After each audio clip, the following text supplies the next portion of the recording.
தேனி மாவட்டம் காற்றோட்டில் உள்ள பண்ணை வீட்டில் வைக்கப்பட்டுள்ள பாரதி ராஜாவின் உடலுக்கு பொதுமக்கள் நீண்ட வரிசையில் காத்திருந்து அஞ்சலி செலுத்தி வருகின்றனர்.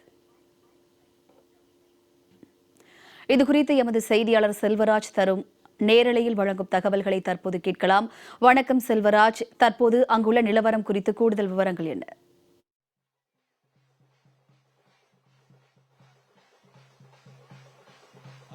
வினிதா, என் இனிய தமிழ் மக்களே, பாசத்துக்குரிய பாரதி ராஜா பேசுகிறேன் என்று ஒவ்வொரு திரைப்படமும் துவங்குவதற்கு முன்பாக இந்த குரலை கேட்காத உலக தமிழர்களே கிடையாது.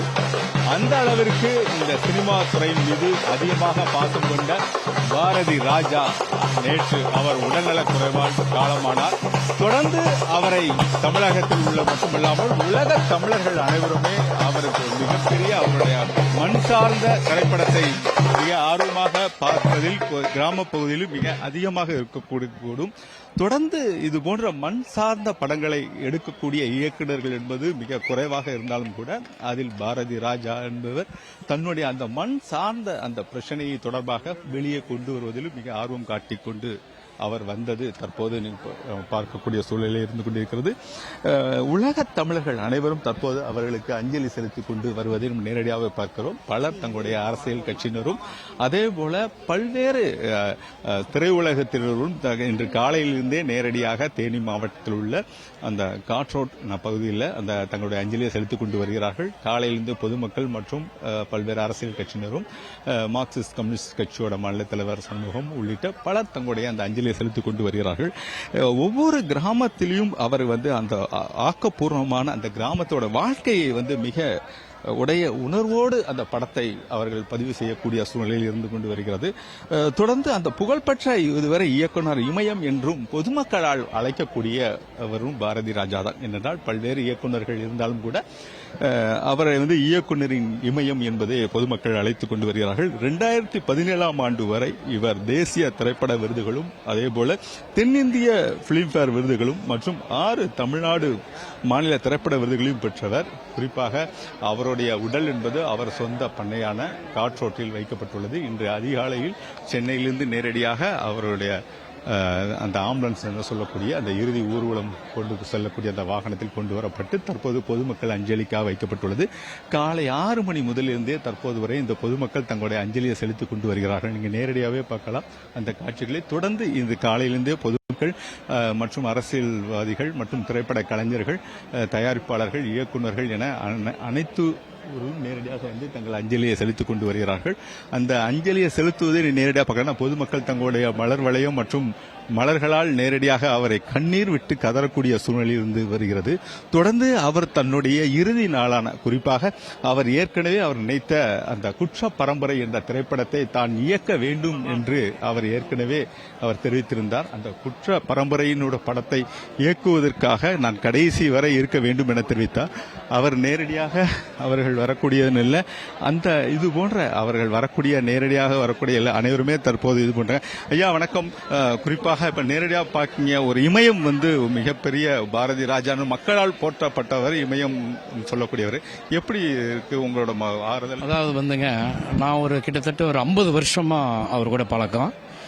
பெரிய பெரிய நடிகர் அந்த காலத்தில் பார்த்தீங்கன்னா எம்ஜிஆர், சிவாஜி இவங்களுக்கு தான் ரசிகர் மன்றம்னு இருந்தது. கோயம்புத்தூர்ல முதலாக நாங்கள் ஒரு இயக்குனருக்குன்னு ரசிகர் மன்றம் வச்சது நாங்கள் தான். அந்த 50 வருட காலத்துடைய பயணத்துடைய தொடர்ச்சி தான் இன்னைக்கு இந்த இடத்துல இந்த மக்களுடைய கூட்டம். அவர் பழகாத நடிகர் இல்லை, அவர் பார்க்காத முதலமைச்சர் இல்லை. ஏன் குறிப்பா சொன்னா அம்மா கூட போய் அந்த ஷாலை எடுத்துட்டு தைரியமா ஆண்மையோட அந்த அம்மாக்கு எல்லாம் ஷால் தான் கொடுத்துருப்பாங்க. மாண்புமிகு அமைச்சருக்கு முதலமைச்சருக்கு ஷால் கையில தான் கொடுப்பாங்க. ஆனால் இவர் ஒருத்தர் தான் தைரியமா கொடுத்து எம்ஜிஆருக்கு வெற்றி விழா ஃபங்க்ஷன் எடுத்தாரு, எல்லாமே பண்ணவர். சென்னையில் நேற்று நடந்தது ஒரு 50% இருந்தான், இன்னைக்கு 100%. அவருடைய மனசு நிறைவோட அவருடைய மக்கள் தமிழுக்காக அவர் எடுத்திருக்கிற பெரிய ஒரு விஷயத்த இன்னைக்கு சாதிச்சிட்டாருங்கிறது எங்களுடைய மெயின் என்ன. குறிப்பா பாத்தீங்கன்னா மண் சார்ந்த அந்த இதை நேரடியாக வெளியே கொண்டு வருது அவர் தான். ஏன்னா வேதம் புதியதாக இருக்கட்டும் அல்லது கிழக்கு சுமையிலாக இருக்கட்டும் உள்ளிட்ட படங்கள்ல மிக தத்துரூபமாக அவர் இயக்கம் செஞ்சிருப்பார். அதெல்லாம் எப்படி பாக்குறீங்க? இனிமே மண் சார்ந்த இயக்குனர் குறைந்து கொண்டே வரக்கூடிய சூழ்நிலை எப்படி பாக்குறீங்க? இல்லைங்க, அது வந்து அவர் இடத்த நிரப்புறதுக்கு இடம் இல்லை.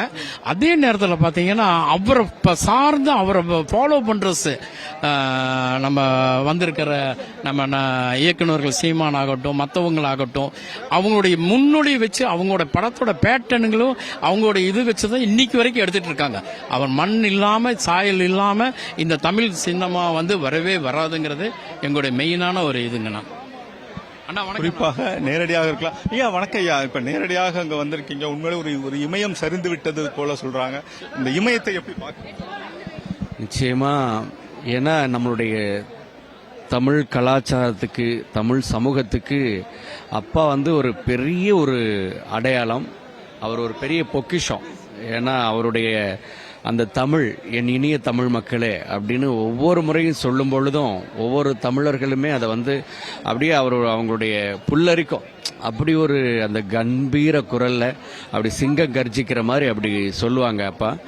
அப்படி தமிழுக்காகவும் தமிழ் கலாச்சாரத்துக்காகவும் தமிழ் பண்பாட்டுக்காகவும் அப்பா வந்து நிறைய செஞ்சிருக்கிறாங்க. அந்த வகையில் இன்னைக்கு என்னன்னா அப்பா இங்கே இல்லை அப்படிங்கிறது நமக்கு வந்து ஒரு பெரிய இழப்பு. நிச்சயமா அவருடைய ஆன்மா சாந்தி அடையணும். அதே போல அது எப்பொழுதுமே ஆசீர்வதிச்சுக்கிட்டே இருக்கணும். நாங்களுமே அப்பா கூட நெருங்கி பழகிற ஒரு சில வாய்ப்புகள் கிடைச்சது. இப்போ அமர் ஸ்டுடியோ அண்ணா அவருடைய இல்ல திருமண விழாவுக்கு அப்பாவுக்காகத்தான் நாங்கள் கிட்டத்தட்ட என்னன்னா காலையில் ஆரம்பித்த நிகழ்ச்சியை சாயந்தரம் வரைக்குமே அப்பா வர்றாருங்கிறதுக்காகவே வெயிட் பண்ணி அவ்வளோ நேரம் செஞ்சோம். அப்படி அன்னைக்குமே வந்து அவ்வளோ நேரம் எங்கள் கூட நேரம் ஒதுக்கி எங்களை பற்றி பேசி அந்த நிகழ்ச்சியில் கலந்துக்கிட்டு ரொம்ப சிறப்பிச்சாங்க. அப்பாவோட ஆசீர்வாதம் எப்போதுமே எல்லாருக்குமே இருக்குன்னு நாங்கள் வேண்டிக்கிறோம். ஆன்மா சாந்தியடை. குறிப்பா பாத்தீங்களா, பாசத்துக்குரிய பாரதி ராஜா என்ற குரல் வந்து உலக தமிழர்கள் அனைவருமே கவர்ந்த குரல். அது எப்படி பார்க்க? அந்த பாசத்துக்குரிய பாரதி ராஜாங்கிற வார்த்தைக்கு ரொம்ப பொருத்தமான மனிதர் அவங்க ரொம்ப பெரிய பெரிய நட்சத்திரங்களெல்லாம் அந்த திரையுலகத்துக்கு அறிமுகப்படுத்தியிருக்காங்க மக்களுக்கு. நாங்களாம் ரொம்ப வளர்ந்து வர்ற கலைஞர்கள். எங்களை பார்க்கும்போதும் அதே பேரன்போட வாடி ரொம்ப நல்லா பாடிட்டு இருக்க, சாமி சாமி பாட்டெலாம் கேட்டேன், ரொம்ப நல்லா இருந்துச்சு அப்படின்னு ரொம்ப நாள் பழகின மாதிரி எங்கள்கிட்ட பேசிட்டு இருந்தாங்க.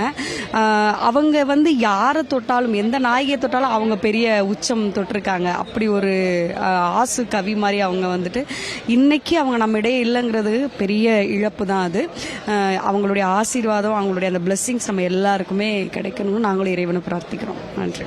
குறிப்பாக அவர்கள் தெரிவித்தது போலவே பாசத்துக்குரிய பாரதி ராஜா என்பதை நாம் நேரடியாகவே அவர்கள் குரலை நம்ம கேட்க முடியுமா என்பதுதான் பொதுமக்கள் மற்றும் ரசிகர்கள் உள்ளிட்ட அனைவருடைய ஒரு குரலாக இருக்கிறது. இதே போல தொடர்ந்து பொதுமக்களும் பல தங்களுடைய அஞ்சலியை செலுத்திக் கொண்டு வருகிறார். பாரதி ராஜா பேசுகிறேன். இன்றைய குரலுக்கு சொந்தக்காரர் எங்களுடைய இயக்குனர். அவர் எடுத்த முதல் படம் 16 வயதில் எத்தனையோ நடிகளை உருவாக்குனாரு. அவர் எடுத்த கடைசி படத்தில் கடைசியா நடிச்ச சேலம் ஆர் தமிழ்ச்செல்வன் அவர்களும் ராமச்சந்திரன் ஆகிய நானும் அவரோட ஆசீர்வாதத்தோட நடித்தோம். இன்னும் பல படங்கள் நடிச்சிட்டு இருக்கிறோம். அவர் வந்து தமிழ் திரையுலகத்துக்கு எத்தனையோ படங்கள் கொடுத்தாரு. நான் மதுரையில் பிறந்து வளர்ந்து கல்லுக்குள் ஈரம், மண் வாசனை, புதிய வார்ப்புகள் போன்ற பல படங்களை பார்த்து எனக்கு சினிமாவை பார்க்கணும்னு நேசிக்கணும்னு ஆசை வந்துருச்சு. அதனால அவரோட இன்ஸ்டியூட்ல போய் சென்னையில் நான் படித்து பல்வேறு நடிகர்களை நான் பார்த்தேன். நிறைய இயக்குநர்களை சந்தித்தேன். அவங்க படங்களெல்லாம் நான் நடித்தேன். இப்போ நிறைய வாழ்த்துக்கள் அடித்து கொஞ்சம் கொஞ்சமாக நடிச்சிட்டு வந்திருக்கிறேன். விரைவில் நிறைய படங்கள் நடிப்பேன். அவருடைய ஆத்மா சாந்தி அடையணும்னு சொல்லி வேண்டிக்கிறேன். நன்றி. நேரடியாகவே பொதுமக்கள் மற்றும் திரையுலகினர் அனைவருமே பாசத்துக்குரிய பாரதி ராஜா என்ற குரலை இனி கேட்போமா என்பதுதான் அவர்களுடைய ஒரு வருத்தமாக இருக்கிறது. தொடர்ந்து எவ்வளவோ திரைப்படங்கள் வந்தாலும் அந்த மண் சார்ந்த திரைப்படங்களை மிக எளிதாகவும் மிக அழகாகவும் பொதுமக்கள் பார்க்கக்கூடிய அளவில் இயக்கக்கூடிய ஒரே இயக்குனர் பாரதி ராஜா தான். அவருக்கான அஞ்சலி என்பது தொடர்ந்து பொதுமக்கள் மத்தியிலும் மற்றும் பலர் தரப்பினரும் மத்தியிலும் இன்று காலையிலிருந்தே நீண்ட வரிசையில் நின்று தங்களுடைய அஞ்சலியை செலுத்திக் கொண்டு வருகிறார்கள். அவருடைய புகழ் தொடரட்டும் என்பதுதான் ரசிகர்களுடைய வேண்டுகோளாக உள்ளது. வனிதா,